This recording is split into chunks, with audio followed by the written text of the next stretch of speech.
స్పిన్నర్లను ఎదుర్కోవడంలో భారత జట్టు ఇబ్బంది పడుతోందనే చర్చ ఉంది. ఒకప్పుడు స్పిన్నర్లను భారత జట్టు సమర్థంగా ఎదుర్కొనేది. కానీ స్వదేశంలో సౌత్ ఆఫ్రికా, న్యూజిలాండ్ చేతిలోనూ కంగుతింది. స్పిన్ ఉచ్చుల్లో చిక్కుకొని విలువలలాడిపోయింది.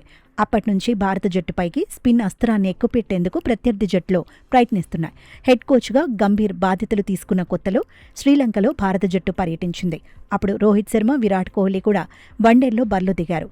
అయినా శ్రీలంక స్పిన్నర్ల ముందు టీమిండియా తేలిపోయింది. లంక జట్టుకు వన్డే సిరీస్ను కోల్పోయింది. ఇప్పుడు కూడా శ్రీలంకలో భారత జట్టు పర్యటిస్తోంది.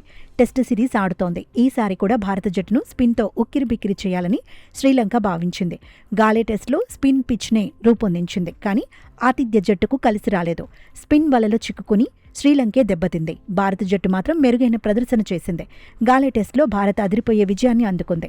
స్పిన్ ప్లాన్ రివర్స్ కావడంతో లంక టీం మేనేజ్మెంట్ ఇప్పుడు ఆలోచనలో పడింది.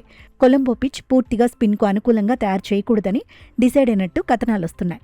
బౌలర్లు, బ్యాటర్లకు సమానంగా సహకరించేలా పిచ్ను రూపొందించే యోచనలో శ్రీలంక క్రికెట్ బోర్డు కనిపిస్తోంది. కొందరు సీనియర్లు లేకపోవడంతో కుర్రాళ్లు క్రీజులో నిలదొక్కునేలా చూడాలనుకుంటోంది.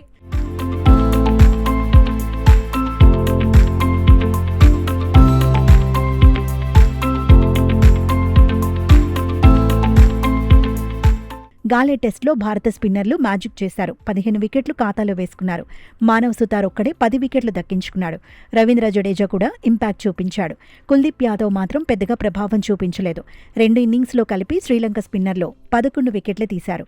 పైగా తొలి ఇన్నింగ్స్లో భారత జట్టు 462 పరుగులు సాధించింది.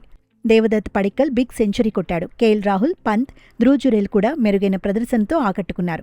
శ్రీలంక మాత్రం పెద్దగా ఆకట్టుకోలేకపోయింది. సమిష్టిగా రాణించలేకపోయింది.